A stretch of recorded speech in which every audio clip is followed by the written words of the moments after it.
Well, friends, the journey is upon us. We got 3. We just need 9 and 7, and then 1.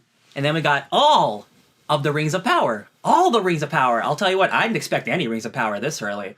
But we're here talking about Season 1 of Lord of the Rings, Rings of Power. Oh my gosh. Thank you, Amazon. I'm Brian. I'm joined by my best bud, Sparks. Happy to be here. And I'm joined by my best bud, Ben. I am so excited to be here. Yeah, so we're here, obviously, to talk about Lord of the Rings, a show that I think when it was first announced, we were maybe a little trepidatious about. Mm-hmm. Amazon making a Lord of the Rings show sounds kind of crazy. We were definitely a little skittish on the idea, that's for sure. Yeah. Well, I'm happy to report I had a real good time. Mm-hmm. I don't think it's a perfect season of television, but not many are. Overall, I think the challenge that they set out was a big one, and I think overall they accomplished what they were trying to put out. I thought it was a good season of television, and definitely again trying to climb a mountain of trying to make this type of show. I think overall it's pretty cool.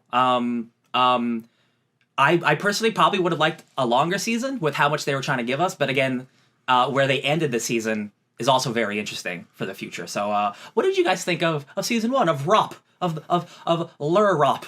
LotR. Ben? Sure. So, I really enjoyed this season. I would say maybe a few episodes in the beginning were a little on the slower side. I mean, not to say that's bad. Mm-hmm. This is a big world. There's big exposition. But definitely with episode 3 on, it was a roller coaster of, I want to see what happens. I care about these characters. And even though the first time I started talking about this, I wasn't the biggest fan of Nori, and I'm just going to call him Gandalf, because let's be real, that's Gandalf. Sure. That's mother effing Gandalf. Yeah. Now, as the season went on, I do care about Nori. I want to see what happens to her. I want to see how her and the stranger Gandalf figure out his powers, those creepy people in the white robes, those servants of Sauron. And this show, while not as batshit crazy as another fantasy show that's also airing at the same time, mm-hmm. This show definitely gives out that positivity of there is true good and evil, and there is a sense of honor that people have. Mm-hmm, mm-hmm. And I really enjoy that. Yeah. And I mean, we'll get into it, but I highly enjoyed this show. I highly enjoyed the season. There was definitely the reveal at the very end of the final episode. Definitely gave me I did not see that coming. Mm-hmm, mm-hmm. And I'm not talking about Gandalf's reveal. No, I'm talking about the other guy's reveal. Yeah. I did not see that coming. What about you, Mr. Sparks? For me, this is one of my favorite shows of the year. Hell yeah. I really, really like it. I wish that everything hadn't dropped at once. There'd been more time to talk about things, because I know we did our first 4 episodes, and then the episode after the 4th episode, I sat on it because we were talking about Halbrand possibly being the leader of the Nazgul. Yeah. And I was like, nah, he's probably Sauron. Yeah. And then quickly that became clear. Yeah, the closer we got to the finale, the more specifically rewatching episode 7 with Adar and the conversation between Halbrand and Hadar, I'm like, oh yeah, they got history. Yeah. Uh-huh. Then it's more apparent. Mm-hmm. Yeah.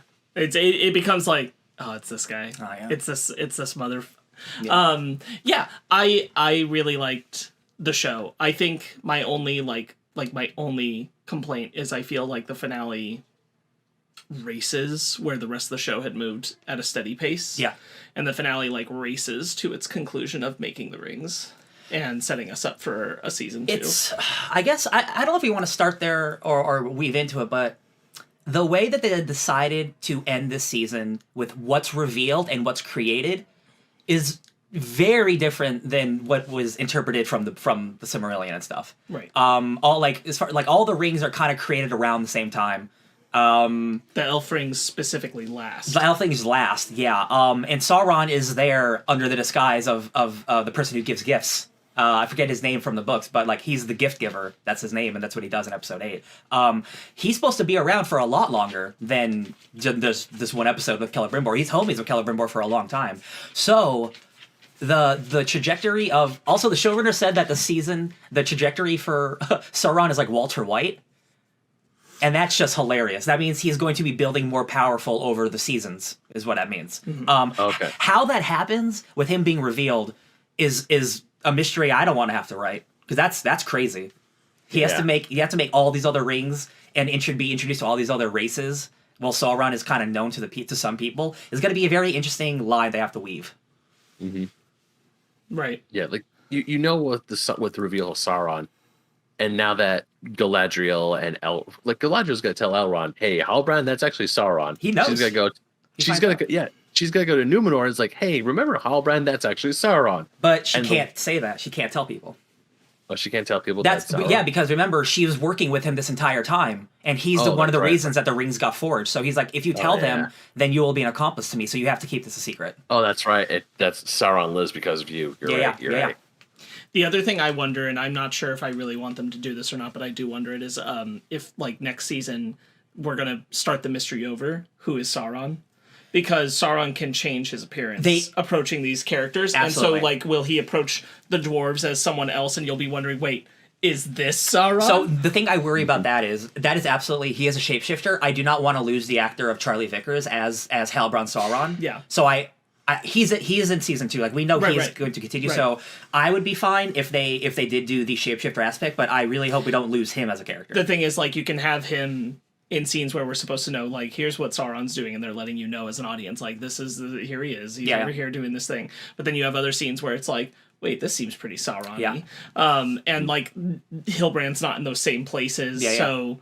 Oh, is this someone else? Like, that's a route they could go. I don't know if I want that or not. Yeah. Of the mystery box of, like, okay, but where else is Sauron showing up? Yeah. But I also think it makes him feel...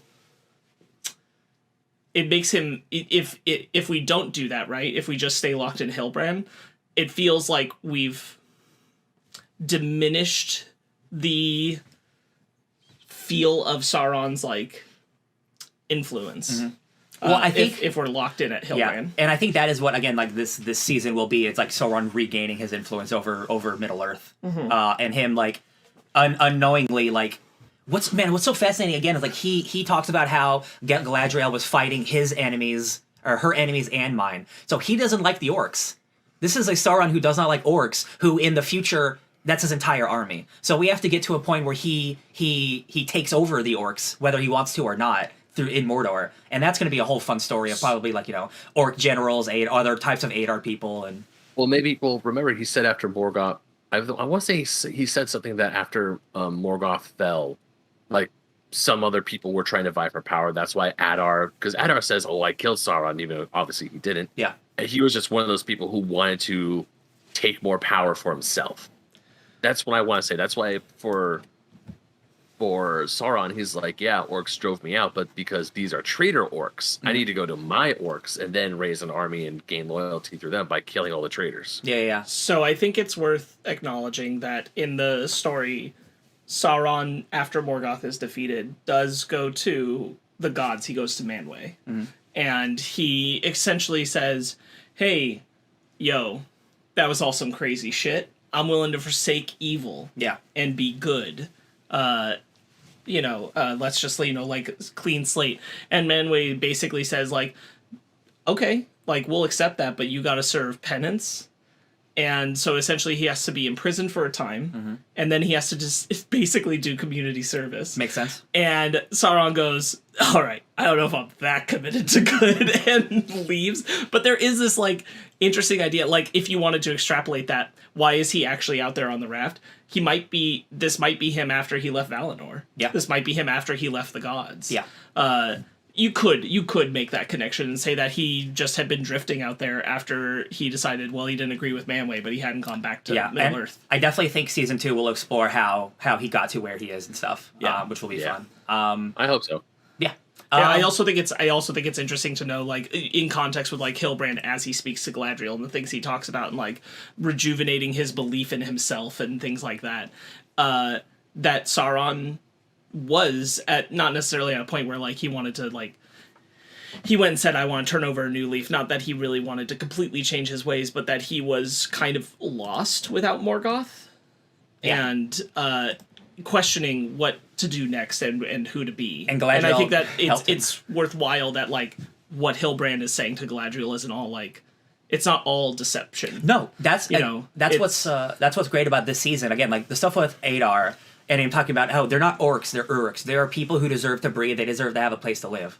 Maybe don't murder everyone you see, and that could be a little more, reasonable. But, like, the idea of, like, these aren't just monsters, they're people, is a concept I'm really into. I think that's a really cool idea. Obviously, they're still monsters, because it's Lord of the Rings, and they have to have binaries and stuff. But, like, Sauron going, I'm not the villain of the story. I'm trying to heal what Morgoth did. I'm still doing it in a bad way, but I am clean. I am doing good. I am helping, just not the way y'all want, because y'all are elves.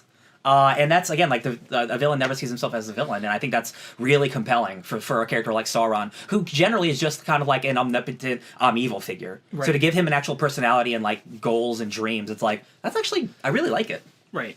And I think what's so good and compelling about him in the writing is as Hilbrand, when he reveals himself, says, that I never lied.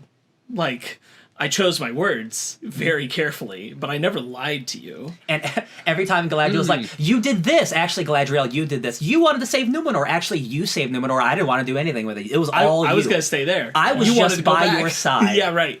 I just wanted to be a smith. But no, you were like, you have to reclaim their throne as king of the Southlands. Bro, like, the Southlands are gone, but I'll reclaim Mordor. That's fine. Mordor. The scene where he introduces himself to Celebrimbor is so juicy. It is so good, because up until now, like, he's not Sauron, right? Like, it's hit or miss.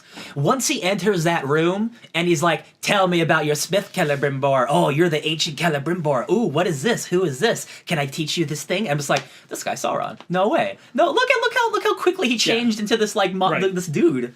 The moment he was with Celebrimbor, I was like, all right, so that's it. His first line where he's like, is Galadriel there? And I'm like, okay, evil man. Where's this tone of voice coming from? I loved it. And, like, him being like, oh, I'm a blacksmith, but I'm not nearly as good as you, Celebrimbor. Like, Celebrimbor wants to be loved and wants to be praised so hard. Like, the second someone praises him, he's like, well, actually, I am Celebrimbor. I loved it. I think that is a perfect scene. And it just, like, if you haven't caught on yet, like, it's still up in the air. But, like, if you know, you know. And it's such a well-acted scene between both of them. I didn't know. I had no doubt. Still up to that point. For me, when we got to that scene with Celebrimbor, I was like, oh yeah, because he's a smith. He wanted to stay in order to be a smith. So of course he's like, I heard of the legendary Celebrimbor smith. Because I honestly thought we weren't going to see Sauron at all in this entire season. I thought we were just gonna. I didn't think we were gonna get the Rings of Power or 3 of the Rings of Power in the season. I thought it was just like when he was talking about, oh, we're gonna do a crown. Okay, no, we're gonna do this. Oh, actually, we're gonna do this instead. It's them crafting, and then you see the blueprints for the rings first. Yeah. I didn't think we were actually going to see the rings. Yeah. Also, there is one... Okay, this isn't I wouldn't say this is a negative. This is more of a me negative, whereas it's not a detriment to the show. I was kind of hoping for a Balrog fight. Well, we got one in the middle of the season, kind of. Yeah, the flashback to the lightning. I mean, like a Balrog actually coming up and fighting against Ben, they can't. They can't, because you have to That's the Balrog that destroys Khazad-dûm. That's the Balrog that fights Gandalf. That happens way later. Oh, shit. Never mind. Well, Ben, like, that's the fun thing about this history, is, like, everything that's happening with the dwarves, that's the Mines of Moria. That's where they're all gonna die. They're all gonna be destroyed. They're all gonna dig too greedily and too deep. Yeah, that's the whole point of Duron. Like, he doesn't know what he's doing. That's what's so fascinating. Like, he's gonna save his friends. He's actually dooming Middle Earth. What? I actually forgot that Khazad-dûm eventually becomes the Mines of Moria. That's what's awesome. It becomes it, because I thought Khazad-dûm was just this other mountain area that with one of the other dwarf king. But never mind. No, that's why we were. That's fair. I rescind my statement. That's why we were talking about in the first 4 episodes when we did the discussion there that we're like, it was cool seeing Khazad-dûm, because, like, we're seeing it in its prime. We'd been there before. We've been there in the Fellowship of the Ring. Yeah. Yeah. I really like that. Like the tragedy of, like, you want to side with Duron, especially because he wants to help Elrond and everything, but like the way him and Disa are like, we'll dig so deep, and you're like, oh no. Maybe the king Please has a don't. point. Maybe Yeah. he has a point. He's a king for I mean, a like reason. the king's also wrong but right. Yeah. And like Duron is wrong but right, and that's really Yeah, great. he like Durin is right for the wrong reasons, he's wrong for the right reasons, but the king is right for the wrong reasons. Absolutely, yeah. Why don't we move on? Let's move on to Duron and Elrond, because for me, this has been the through line for the show of my favorite aspect of the show. These me too. these two guys and their relationship, it is so strong, and the emotions between these two actors it feels so real, and like their friendship is so palpable, especially in these final episodes where like Duron thinks his friend's gonna die and he can't save him. And like that actor is like crying, and I've never seen a dwarf cry like that before. The scene where Duron says like, we have our true names that are only for like our close family, and he gets all the way down to brothers, and he's about to say it, and Elrond says, "Save it, Duron. Don't say that right now." And I was like, oh god. Yeah, friend, like elves don't say goodbye. It's just like, it's like, what is it? Do you know what it is? It's like good morrow until the next time, or some elvish baloney. But it's like we don't say goodbye because it's never really goodbye. Love it. I absolutely love Durin, and all the scenes with Durin and Elrond are so good. Especially one of the things I just also love how the show can be funny, especially when it's the dwarves. Mm-hmm. Like when Durin goes to have dinner with the High King in London, and he's talking about the table, and he's talking about how this is sacred stone, and he's like, sorry, take the table home, and they're pushing the table away, and Durin's just all laughing, and everyone's like, you made that up, didn't you? It's like, Disa's been wanting a new table for years. It's great. Yeah. Durin, It's just like, Durin, you son of a bitch. and Disa is like his second in command. Like she's so great too. Like it is great to have like Durin. You should stand up for yourself. Like he is your dad, but also you're a prince. Like it is both ways, and like you are the future of this kingdom, and you need to realize it. Again, realizing that's going to be your doom is just heartbreaking, but it's so fun to be in this era of like this and Numenor. Like both those places are going down, and it's a bummer. Right. Disa for underrated MVP of the show. Mm-hmm. Oh yeah, sure, yeah. There's a lot of little characters that are like, hey, you're pretty important. Yeah. I really the Duron Elrond storyline is chef's kiss, just fantastic. Yeah. I love all of it. I need you to say it again. All the elven lives are in my hands. Your hands. All right.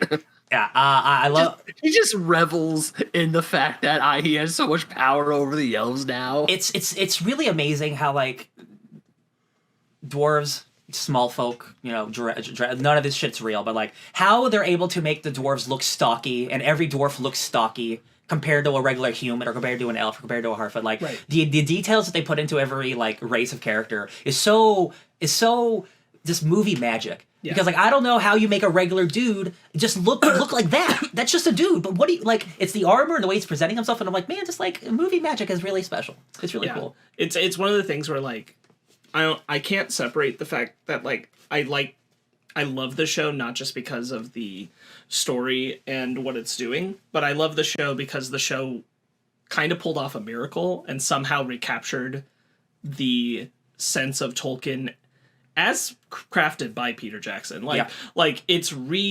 reiterating in a fresh way the aesthetics that Jackson crafted for the world. Yeah. And bringing that across through score, through visual design, through location, through the enrichment of the characters, things like Poppy's song that's from her mom when we're with the Hardfoots, like things like that are truly of a piece of Tolkien and something that felt inherently true in the only other comparable version of the media, which is the Jackson films. Yeah. And that achievement is baffling. Yeah. Like it like one of the reasons we were so trepidatious is because frankly this just shouldn't have worked. Yeah. As well as it did, and it just does. The earnestness that they're able to inject into the show in tone and sincerity for everything that Tolkien writes about of hope and friendship and everything, and making it feel like it truly sings in tandem with the other works we've seen in live action is exceptional. Absolutely, yeah. And the creators, the two showrunners, there's a great interview on the Ringer podcast with the creators of the show.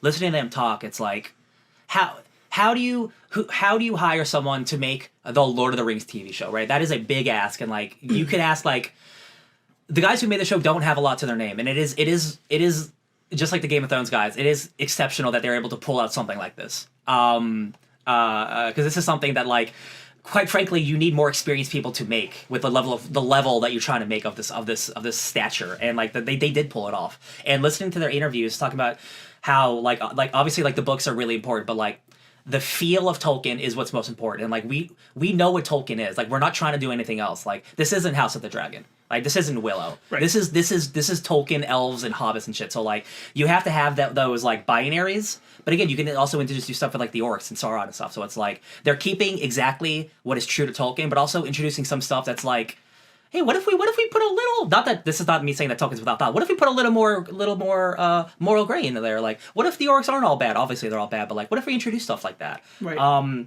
It's a great evolution of like of a concept. And just like the music and like the visuals, it is all like flawless. Again, we like real quick, Ben, like having a huge budget does not mean your shit's gonna look good, right? You gotta utilize that, and this show utilizes it. Like everybody who worked on the show was a fan and wanted this thing to look as good as it did, and luckily they had the time and they didn't have to rush it out. Right. The way the show looks, I mean, there are sometimes the CGI looks a little, I wouldn't say shoddy, but it also looks like okay, you can tell that's CGI, obviously, but the armor, the practical sets, the makeup for the orcs. Oh, the orcs. All of it looks so good. And actually, one of my favorite sequences is, funny enough, is the creation of Mount Doom. Oh yeah. Yes. Like seeing the plan that the because at first you think the orcs just build a tunnel so they can hide from the sun, so they don't have to worry about being out in the sunlight. They don't have to burn, and they can like just sneak underground and raid cities. But the fact that it was made so they can open the dam and use the water to go straight into the mountain to create Mordor, I'm like, well, that's freaking genius. Yeah, That is so smart. And also, that's a freaking keyblade. No one can tell me otherwise. It was a blade that was a key. That is true. Yeah, that is a extremely well done sequence. And the second you see Adar saying to the guy, "I have a job for you," and I'm like, "Oh no, something bad's gonna happen." Because like you see Adar run off with the sword, I'm like, I know that's not the sword. I saw him say something to somebody. Right. No, Galadriel.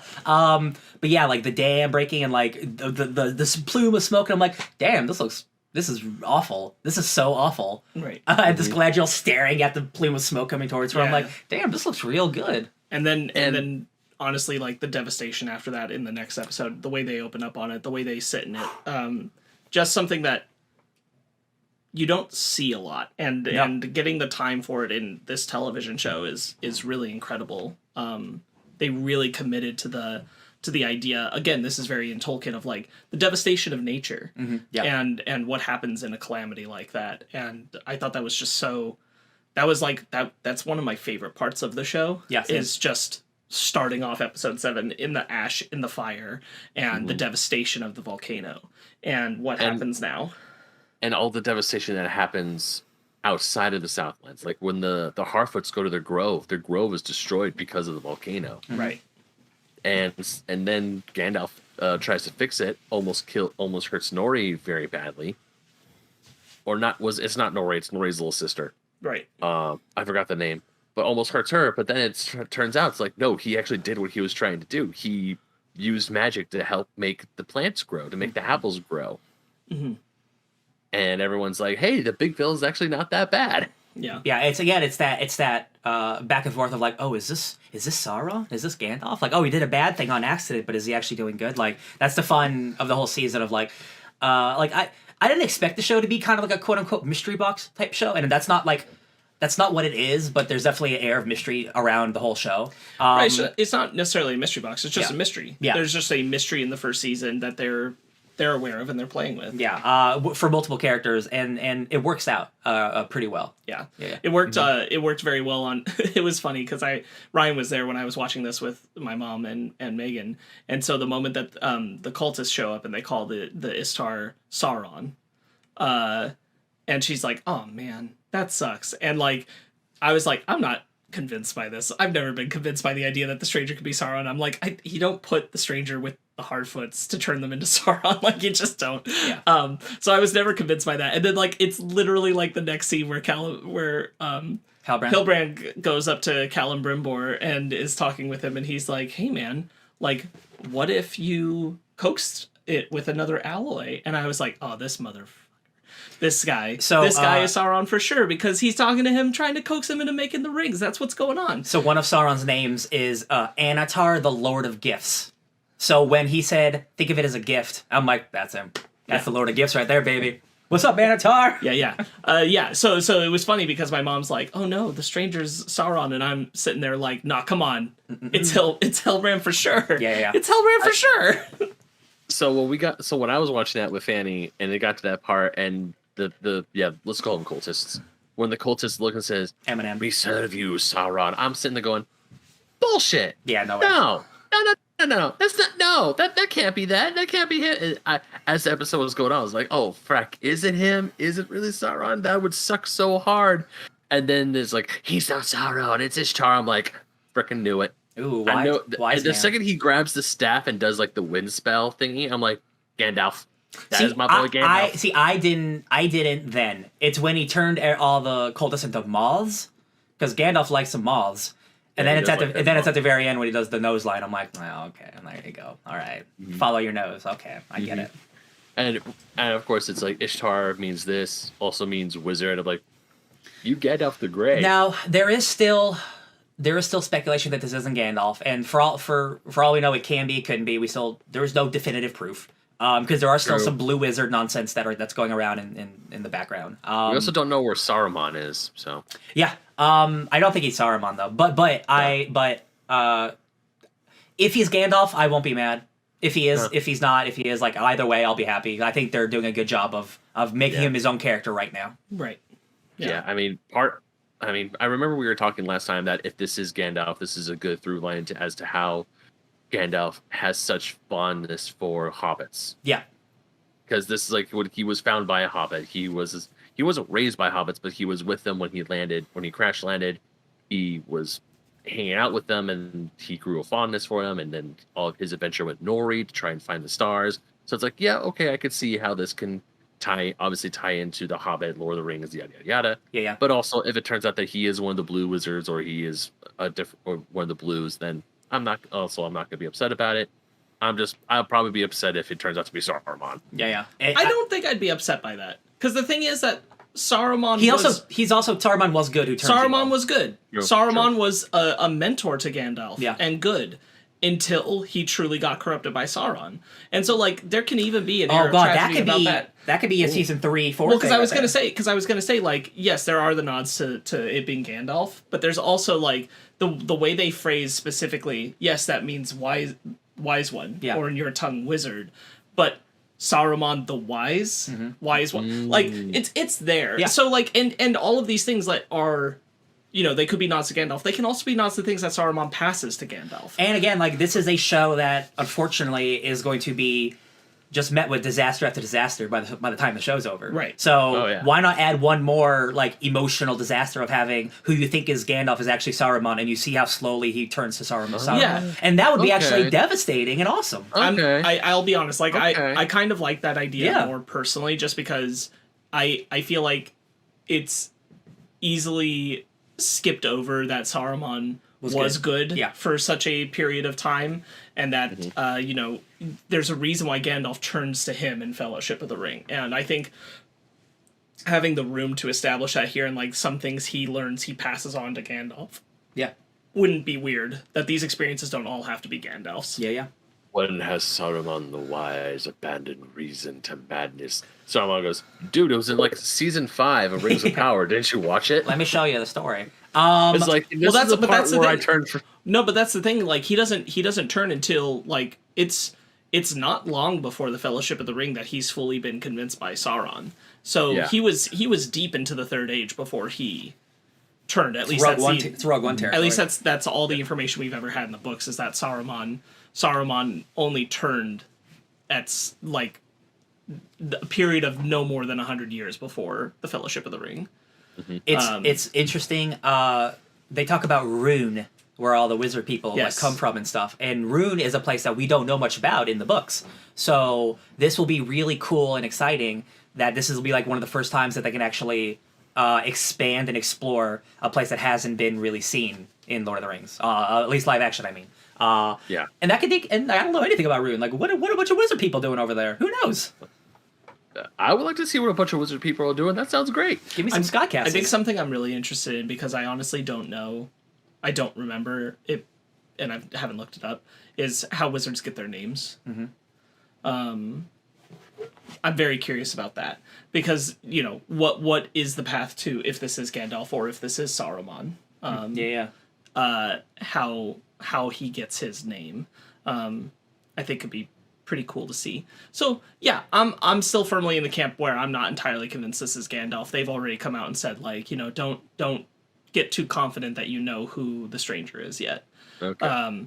And I'm not gonna be 100% swayed to the Gandalf side yet. I have no problem with it necessarily. I do think Saruman is more interesting.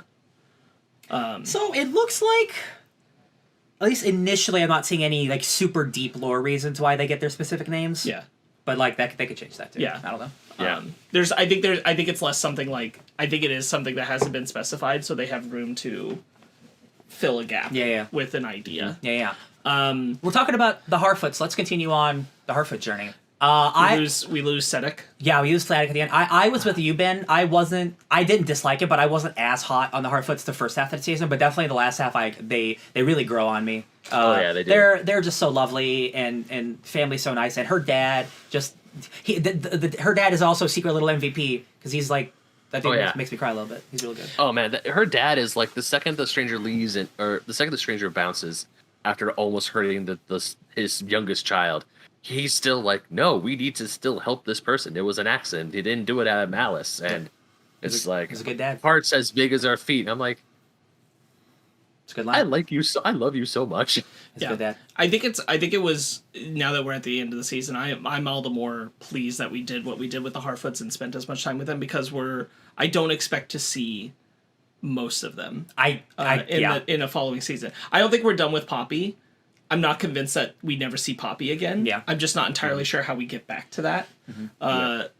I could definitely see like a down the road is when we finally see Poppy again, but I don't think we're going to be following the Hardfoots on their way to what will eventually be the Shire. I think this is it is about them too on this specific journey. Yes, exactly. Which was, it did make me kind of sad, because I'm like, there's no necessarily big reason Poppy has to go with them, but I was bummed because I really like that little girl. I think Poppy is a great companion to Nori, and so leaving her behind in the story makes me a little sad. I wonder if, because they're doing the Hobbit wizard thing, they just didn't want to do another Sam Frodo. Yeah. Even though like it wouldn't be that, they have a different, like, they're different people. Right. I think maybe they didn't want to do the, hey, look, remember the Hobbit? Remember Lord of the Rings? We're doing that again. Like, even though that is a story. Like, I just don't know, maybe they didn't want to do that. Plus Poppy has a really nice exit where like she's like, okay, I'll see you later, bye. And like, oh, that's how you say goodbye to your friend? That's kind of sad. And then she runs up to her, starts crying, and then I start crying, and like, yeah, that was a very emotional goodbye, especially that was very good. When she said, how come everyone I loves the most goes away? I was like, because we wouldn't learn anything, knucklehead. Yeah, I'm not saying like, oh, it's wrong for story reasons. I think that actor is very good, and so I'm going to be sad not to see Poppy anymore. Oh, I agree. On the journey. Static gets a knife. Wait, doesn't the wizard heal someone earlier in the season? Doesn't the wizard heal? Doesn't the wizard heal someone who? I'm pretty sure he heals someone in the first 4 episodes. I'm just saying he didn't have to die. That's all I'm saying. I don't think so. I don't think he did. I'm pretty sure. I'm trying to think, because I listened to a podcast where somebody said that. Well, because if he could have healed someone, you would think he would have healed her dad when he hurt his leg, but he didn't. Okay, that's true. Okay. He did something. Maybe it was an animal. I don't remember. Anyway, yeah, Static dies. I think it's a fine death. Yeah. I thought it was fine. Yeah, I would say I was a little sad, because I was starting to really like Static. Yeah. The more I would talk to him, or not talk to him, but the more he would be on screen and talk to Nori and everything. But it's a bummer. But I think the Harfoots do a pretty good job trying to outfox those cultists. Yeah. I really like the design of the cultist shapeshifting. Yeah, Eminem. Hell yeah. Yeah. With the spooky eyes, especially Oh, God. specifically with Nori. When Nori gets like the white eyes and comes up all spooky, like I'm like, Yeah. ooh. Yeah. Oh man, that was creepy. I was a little uncomfortable with that. Hell yeah. Yeah, those cultists. That's probably, I'm guessing, the last we see of them because they get turned into moths. I'm sure At more least the last we see of them specifically. those specific cultists. Yeah. Because people love Sauron. Yeah. You know what my least favorite part of the show is, y'all? Whatever's happening with that big bearded man in Numenor. Yeah, so the thing is that he's Oh, I know what you're talking about. Yeah, now. I don't give a shit. And like once Elendil and the Queen leave, I don't care about what's happening there at all. So I think we will going forward, only because at least in the text, what happens is that's where Sauron goes for a long time. Back to Numenor? Yes. In the books, he's there working with that guy to usurp power from the Queen, put him on top, and is ultimately what leads to Numenor losing sight of fate. That's gonna be and tough. being cast into the sea. That's going to be interesting with Halbrand being Sauron was actually on Numenor when it drowns, which is an interesting part of the story. That would be cool to see that dude like with his like it's my fault. I mean, that guy might not be super interesting now, but the second I met him on the show, I'm like, you're that dude who's good. Like the second they call him the Grand Vizier, I'm like, okay, I know what this guy's all about. This guy's gonna try and steal power because the king is on death's door, the Queen Regent can be swayed, and he can just like be like, I'm the best one because he has a following. You see that he has a following. Yeah. And it's like the second the king dies, it's like he's like, this is my chance. And even when big Otto Hightower vibes from this man. he is the Otto Hightower. So essentially, that's a good one. So essentially, what happens is that once he takes control of Numenor, he decides that they deserve Valinor, and he tries to get an army ready to sail to the west. But they don't even like elves. No, they want to take the land. They deserve the Undying Lands. This is what Sauron convinces Got him it. Got it. You know, you are the good people. You don't deserve to, like, if they have immortality, you should have immortality. And because, like, human understanding of the Undying Lands, thinking that if you go there, that automatically makes you immortal, which is not how it works. That is something that drives them because they've had a taste of longer life than normal men. And so because they are like that, they crave immortality. And this is after the fraction happens where Illidan and the Queen will leave. And they'll go back to Middle-earth. And so they will essentially fracture Numenor between the people who are faithful to the elves and the people who aren't. And the people who aren't are going to try to ready an army to go take Valinor. And because they try to go take Valinor, that's when Numenor is sunk into the sea. Okay, that sounds so good. I think that's where we're going. We're going to be setting up that in season 2. Probably the fraction. And then either they'll go completely to the drowning of Numenor in the next season or to the 3rd season. It's going to be fascinating with Halbrand because Halbrand is known in Numenor. So that's going to be really fun if he's going to be shapeshifted or not. Even still, like, even if they're setting up all that cool Civil War stuff, like, when we are at the scenes with young Haley Atwell and Otto Hightower with a beard. She's such an odd inclusion because she's made for the show. She's barely talked. She doesn't exist in the text. No. There's no mention of Isildur's sister. Yeah. So she's a little bit of an odd one, I grant you. Like, I'm not really sure where we're going there. I do think like she's supposed to be kind of our eyes protagonist once we don't have the Queen and Illidan on Numenor for what's happening. That's fine. It's just like I don't care about her at all. So they get back to Numenor. That's important. They get back to Numenor at the end, and the king has passed. Yes. So that's where this bid for power is gonna go wrong. And the way that he usurps power is he forces a marriage upon his cousin, the Queen. Damn. This is how he takes power. Okay. So it's going to be really, really nasty. That's where you're going to get your most House of the Dragon moment is going to be and this also, guy. and also one cool thing, because even though the sister doesn't do a whole lot, she is there when the king tells her that we have to restore the old ways. If we don't, Numenor is doomed. And she lifts the cloth to see the Seeing Stone, but we don't see her see the Seeing Stone. This also happens in House of the Dragon. A dying king says something wrong to the wrong person. Right. I know. What a week for television. Yeah. It's funny. I know. Love it. Yeah. So Palantir. It's possible where that could be going is that whether it's her or she reveals the information about the Seeing Stone and then he goes and touches it. That could be how we get driven to the path of him being convinced like Numenor is doomed unless we go take Valinor. Yeah. And that kind of being the belief. I think that stuff is foundational setup, and season 2 will expand on it more. Yeah. And be interesting. Really, really moved by the decision to make the queen blind. Yeah. Thought that was really well executed. Yeah. I think it's a powerful move. When will we get out of the smoke? It's been a mile. Oh no. I like the commitment to Illidan and Elendil. And her for like him having to come back around on being okay with wanting to come back to Middle Earth and everything after losing Isildur. Yeah. Losing Isildur. Yeah. It works for the character of the dad, but I think it's a weird decision to just have a character be kind of like in the show a little bit and then just be gone for 3 episodes. And like I know like Isildur? Yeah, isn't he? Doesn't he? Oh, actually, that's the whole. He only leaves.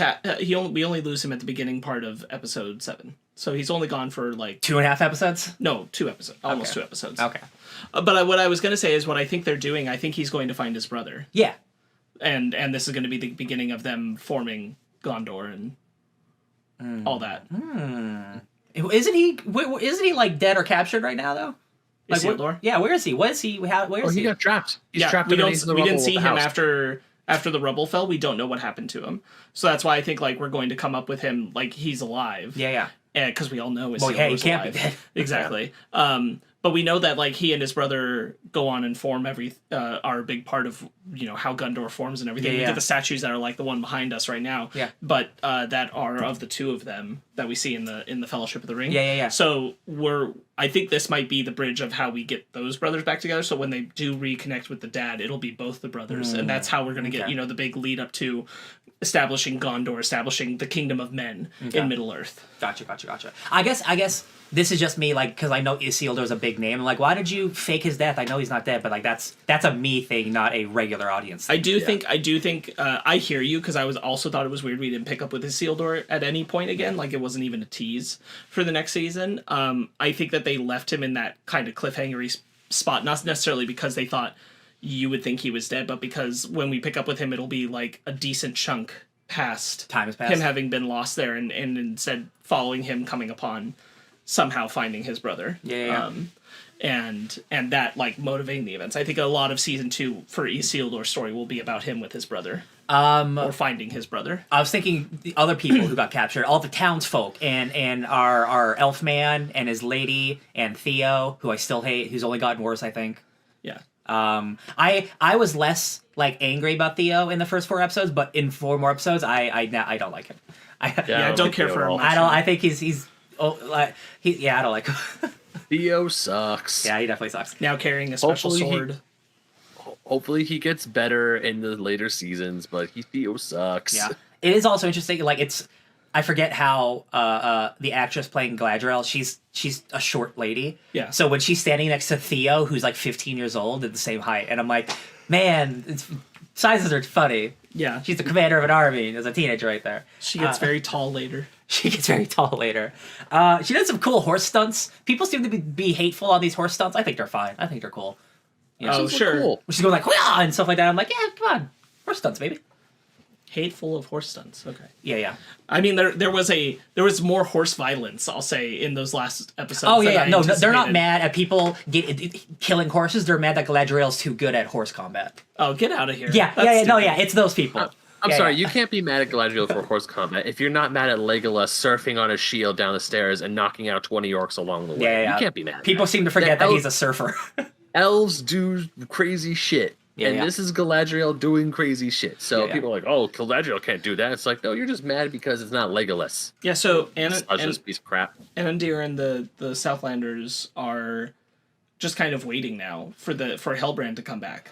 That's what they believe. Well, That's where we left them because Hellbrand leaves. Yeah, he leaves, wounded, and they're awaiting their king while the Queen and Elendil are going back to Numenor to get reinforcements and come back in strength. I got a feeling that those people are about to get orked. There's a whole land that they're just hanging out on for the orcs to live now. Like they're about to get orked. I have a feeling that their story is going to probably tie in with whatever's going on with Isildur and his brother in the next season.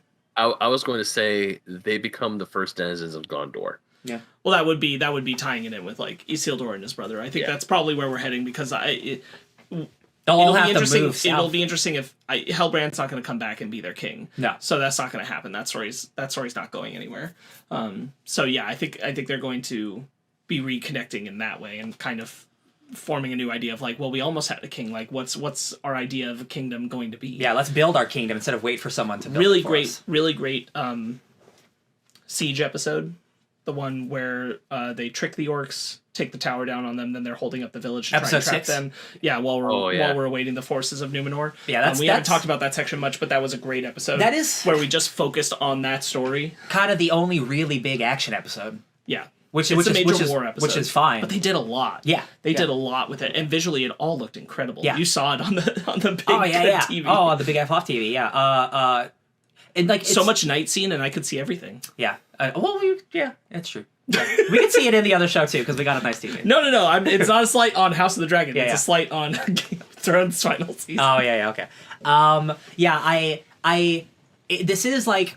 Obviously, this isn't House of the Dragon, but like there is some like brutality that's sometimes unexpected. Like when all the people are in the tavern and like the orcs got them trapped, they're just slowly sticking blades into people. Yeah, and you see it every time. Right. They're not cutting away. And I'm like, damn, bro, that's violent. Yeah. Ooh, that's awful. No, I'm glad you brought that up. Yeah, like, and I think the commitment to the brutality of what they're doing and the war. Yeah. That is the small war that is happening, is really well done in that episode. I think all the action for that episode is exceptional. Whether it's the horse stunts, I think that all looks really cool once the horses get into play, or the how good the orcs look, and the tricking and the trapping of them, sending in the men in orc gear and orc helmets. It's brilliant. It's so good. Yeah. And then coming in on them, just a really good episode. I thought they did a great job bringing that all together. It was very, very tense, and then all leading up to the reveal of their plan and Mount Doom. I thought that was an excellent episode. Absolutely, yeah. And the orcs, man, I can't be understated how good the orcs look. Every single one is unique and different and looks so good. And you got like big giant orcs, and you got really skinny orcs, and I was like, man, they really went all out. I'm glad like they could have just made like 100 versions of the same character or CGI'd all of them, but I'm like, no, they really went for it, man. Like that's really like 50 orcs in costumes right there. Like, looks good. Yeah, really, really using their budget to tell the story very well. We do see a Balrog, great looking Balrog. Yeah, we're diving into the mines of Moria. Go all very the way down. much a tease for It's like all the Mithril eventually, and then Balrog. Yeah, eventually, one day. And it is so fun because like again like we know the trajectory, but like we don't know how long it's gonna take because like I know none of us expected the 3 Elven rings to be made in the first season. So like they can play with the timeline because we're dealing with hundreds and thousands of years. You can really do what you want if you want to make a cohesive movie, TV show, narrative story. And like it's really cool to like I see the trajectory up to like we're building to that final battle at Mount Doom. Like that's really cool. That is a really cool feeling. And like 5 years from now, like we're gonna see the Rogue One happen on Lord of the Rings. You know what I mean? Like that's gonna be hella cool. Yeah, that is going to be so cool. And even the like Galadriel's sacrifice of her brother's dagger to make the rings is just like Good storytelling. Yeah. good storytelling. That was a good moment. Yeah. I really like the bit where Sauron traps her in mine stuff. Yes. I thought it was well done. The reflection of him in his armor. The original image behind here was going to be them in the water of Sauron and Galadriel, but the image wasn't good enough. Yeah. Wasn't Be my HD. queen. Be my queen, yeah. Woo! Gosh. I love it. And it's good because like it's very in tone with Galadriel's character because like she wants to rule, but believes that she shouldn't. Yeah. Like she wants to rule so badly, and fears the corruption. And the scene, where's the rings at? The three rings being forged, like you see, like when they're all forged, like they all have different reactions, and like Celebrimbor is just like, look what I did it. Oh, I'm just like my dad or my grandpa or whatever. And Galadriel's like, oh, power. Oh, Right. Ooh. It is She's like, ooh, like shiny. ooh, tempting. It is interesting. I do wonder how we're gonna work back in the story around, like, Celebrimbor should be the person who forges the other rings. Yeah. So how we're gonna get back to being on board with that concept and allow that to pass. After So this. the way I see it is, you brought up earlier that Halbrand Sauron will take on different forms. I think that can work, and he does go to the dwarves or the men and saying, "Hey, you didn't hear it from me, but these elves got these power rings, Yeah. and like I can help you. I can help you if you help me." And then like again, the dwarves will go to Celebrimbor, but they don't know Sauron's involved. So like all the rings will get made, and Sauron's doing his own thing, like hee, I'm the master. Yeah, it's just interesting. Like, this is a deviation from the book in a big way, and I'm very curious how they're going to play it out. Because in the story, what is clear in the story is that Celebrimbor was convinced by a version of Sauron who he did not know was Sauron to make the rings for the dwarves and for the humans, and he does that. He gets suspicious of this and crafts the three rings for the elves in secret. Yep. After, and hides them from Sauron, but doesn't know that Sauron's already one-upped him by making the One Ring. So it's interesting that we're doing that a little backwards. Yeah. And what that will mean. It we'll makes see. me feel. We're also a far way away from, like, knowing who those 9 men would be. Like, they're just not in a position where they would get the rings right now. Yeah, that's like they're pretty far behind in that regard. Yes, but like all it takes is one season 2 of introducing a group of 9 dudes. Like again, like we didn't expect the 3 rings to be built this early. Yeah. So like they could build all the rings in a couple seasons if they want to, and then have a giant war for like the trajectory for what they want to build. Again, dealing with a 1,000-year timeline, they can kind of do whatever they want. Like it doesn't. I guess if the end goal is still the same, it doesn't really matter how it gets there. You know what I mean? Mm-hmm. At least for this TV show. Yeah. That's gonna be so fascinating. It was an interesting choice to have it end here, but I think they obviously wouldn't have ended it here unless they had the plan for the future. So they have the idea of like Sauron's Walter White gonna build all the rings and unite Middle Earth through evil and blah blah blah. So like they have their idea, and like if they're willing to do season 1 like this, and I have faith, then I totally have faith that their Walter White Sauron is gonna be big and bad and really cool. Yeah, I agree. I think that part of what I worry about, I think, for Rings of Power going forward, because we know that like it's generally a 5-season plan that they have, which I think sounds great. My concern, I think, and maybe it'll level off now that the first season is out, is I do feel like my only issue with the season as a whole is that last episode felt like we were racing to a kind of finish line for the season. Yeah. And it felt like suddenly we were skipping beats that the show had languished in before. Yeah. In a way I loved. I Yeah. loved living in it. I don't like drawing too many comparisons. It's mostly because these fantasy shows are on at the same time right now and dominating the conversation. But Yeah. House of the Dragon is over there.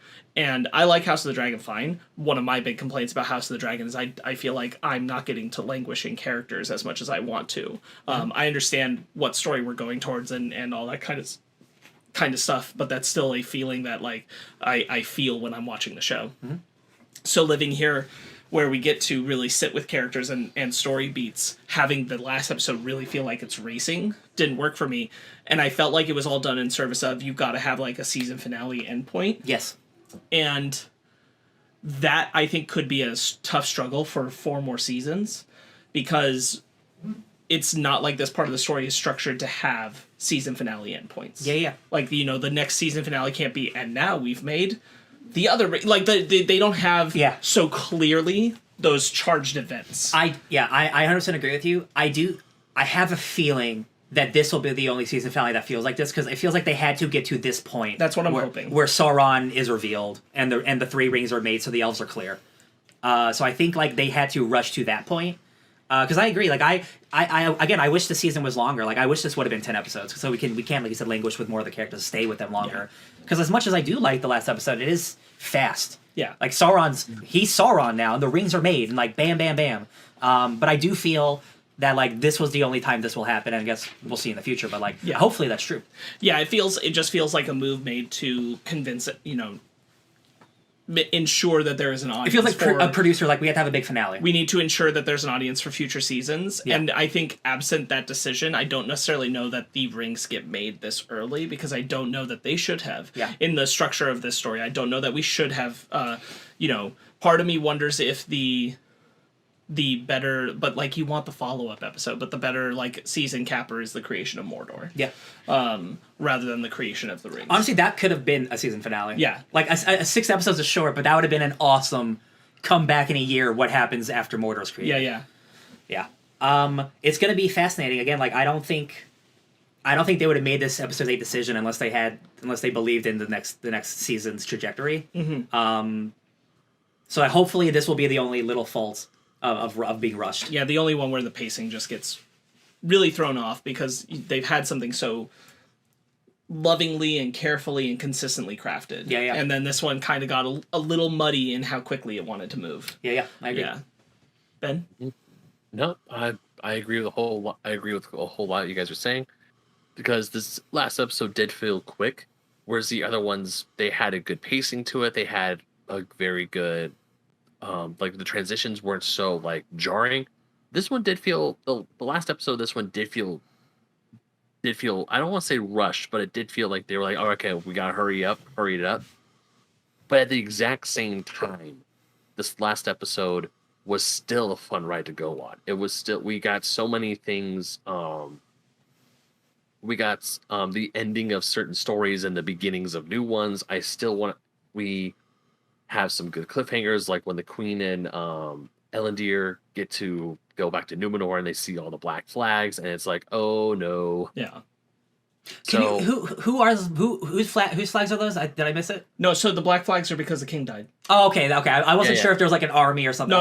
I know. No. It's the black flags are because the king has just passed. Gotcha. Yeah, it's like black flags of mourning, essentially. Okay.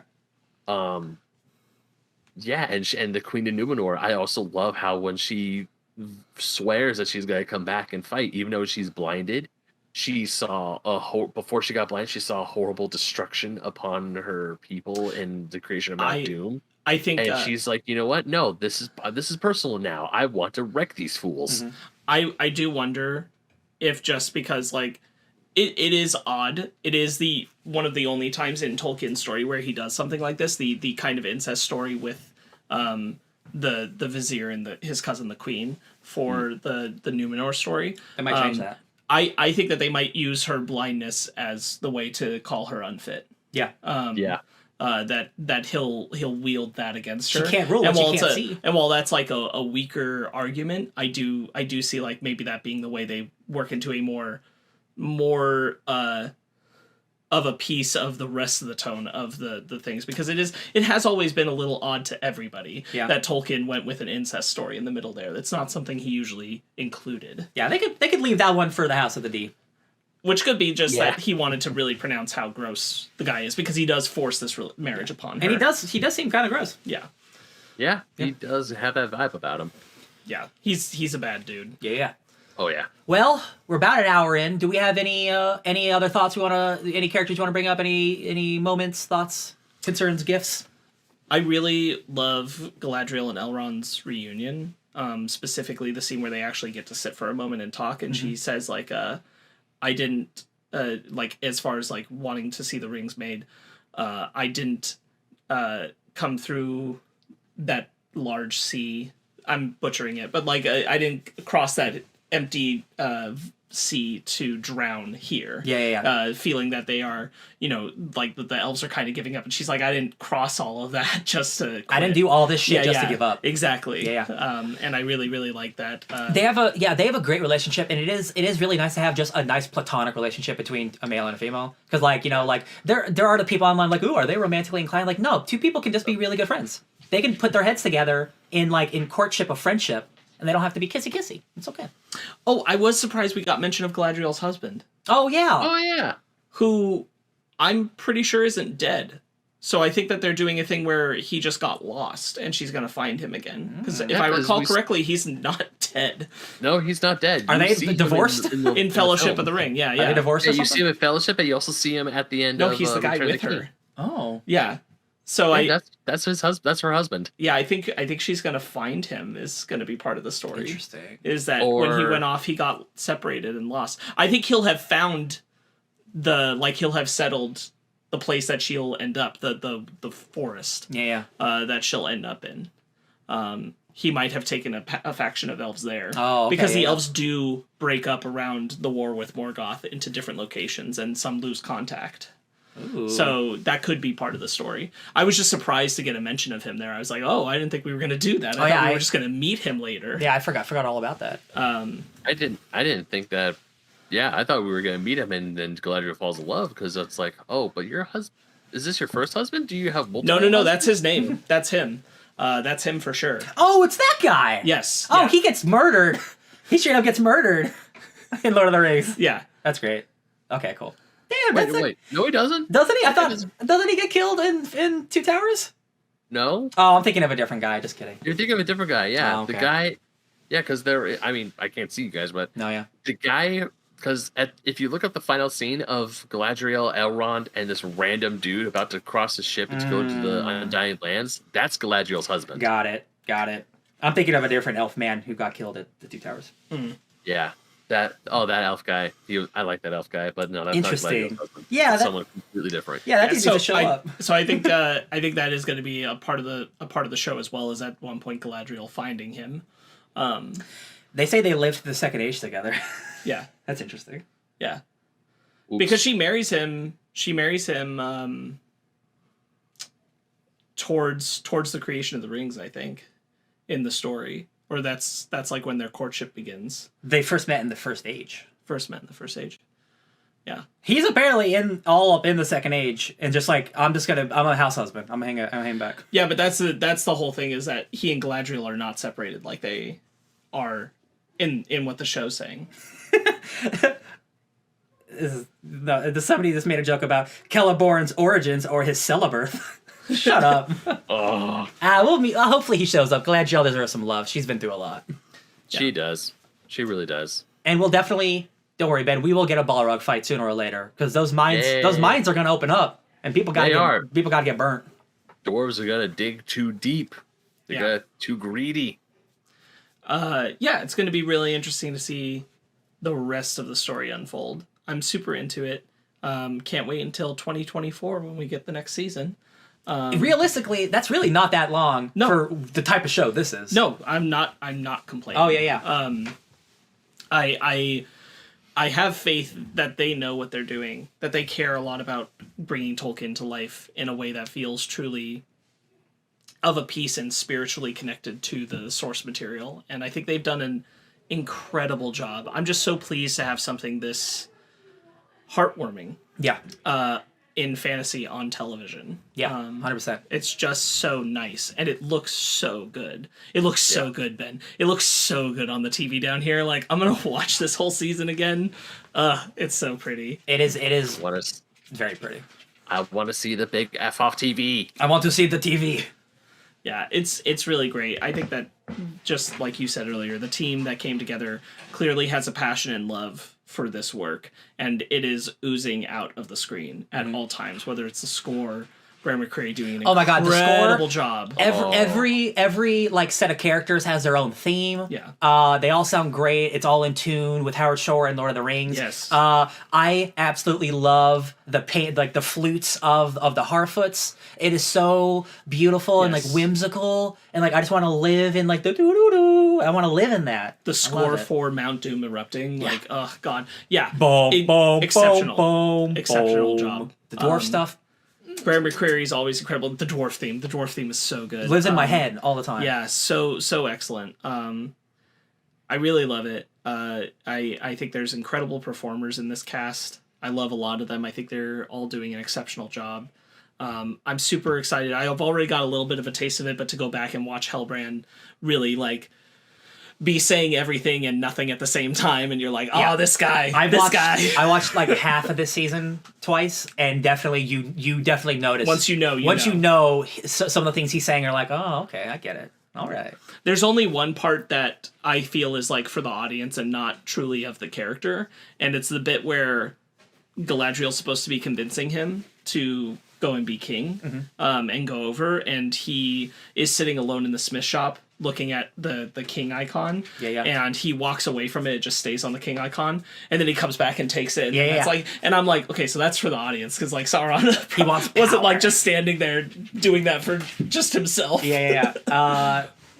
I'm so, and then you just see him walk into Mordor as a dude. I'm just a dude walking into Mordor, just strolling on in. I can't wait to see like his journey. Like, I'm honestly, more than all the other characters, I'm excited. Like, we have a human Sauron, and I want to, like, again, they call him Walter White. I mean, like, he's still going to be in the show as a main character. Yeah. So like, I want to see Sauron rise to the crazy helmeted version that we get to know. Like, I'm excited. I'm excited for that rise. And it's a bold move. It's a bold move also because like Sauron appears in other parts of the stories than you know the Lord of the Rings. Like, he's appeared in but these are all like very brief ideas of who he is and who his character is. These are not like elaborate tales like the Lord of the Rings that are talking through him as a character or about Sauron. It's all just like summary discussions of things that Sauron did and things like that. So this is the most in depth we'll get to the character, and I'm kind of impressed with the gall to do it. Yeah, the way they're doing it, because you do run the risk of ruining the power of Sauron. Yeah. Because you'll have a better idea of, now this it's not Sauron's true face. Yeah. Hellbrand is not Sauron's true face, not his true form. He stole it from and we probably, and rightfully so, should never see that. It should only ever, when he's in that form, be in the armor. Mm-hmm. But you still get an idea of who's behind it, and you run that risk of diminishing that power. This is the same risk they ran with Darth Vader, right? I was going to say Darth Vader, yeah. Which, for some people it did. Mm-hmm. Not for everyone, but for some people it did, and you run that risk with Sauron, but I think it's very bold, and I think that they have a good idea. I think they're going to pull it off. I agree, yeah. I've played a lot of Lord of the Rings video games, and Sauron is in a lot of them, but he's just a big dude in armor. He's not a personality. He's a force of nature that you have to fight, or you play as to destroy. Yeah. There's nothing else to him, so it's going to be really cool to give that guy a personality. Yeah. Yeah. Nice. Yeah. Well, I'm just really happy this is here, guys. I'm really happy. I wish we could have talked about it more, frankly. Yeah. I would have come back from that volcano explosion episode just absolutely like going gaga out of my mind over it, but there's definitely no time. I definitely watched that like the minute it came out, and on Twitter I was like, oh, I want to talk about this with everybody. I did see you like hopefully Rings of Power season 2 comes out at a time where we can really dedicate more time to it, because I really like to. I think this show's exceptional. Absolutely, yeah. And I feel the same way about House of the Dragon. Like I'd like to dedicate more time to all these shows. Yeah, life gets in the way though. Yeah. Yeah. Seriously, what a year for fantasy, and that top 10 list. It's going to be rough. It's going to be rough. It's going to be very rough. It's going to be rough. It's going to be top 15. It's going to be a top 20. It's going to be top 20. This year. Well, friends, I think that'll do it for here. I think so. For Fake Nerds Watch. Yeah, I think so. Rings of Power, Season 1. We have so many more Fake Nerds Watches available. We just did a She-Hulk. We got an Andor. We're doing a House of the Dragon. Probably more stuff coming along. We just did a Black Adam review. So many more things to look at, to watch. I'm Ryan. I'm at DJ Tony Snark all over the internet. Benjamino, where can they find you? You can find me on the internet at BenMagnet27 on Instagram, Twitter, and TikTok. You can also find me writing for Old School Gamer Magazine, Fusion Gaming Magazine, and GoNintendo.com. And Sparks. You can find me just so extremely glad to be enjoying my time back in Middle Earth. Galadriel? At Sparks Witty on Instagram and Twitter, SPARKZ Witty. This is the Fake Nerd Podcast. You can find us at FakeNerdGuys@gmail.com. If you want to email us, Fake Nerd Podcast, all over the internet, Twitter, Instagram, YouTube. Go to our website, go to FakeNerdPodcast.com, check everything out. We got all kinds of fun stuff. We're doing some last minute Halloween stuff, so go check that out. Oh yeah, the last couple days of Halloween are going to be spookified. Thank you, Ben. I hate you. Until next time, bling rings. Stay fake nerds. Stay fake nerds.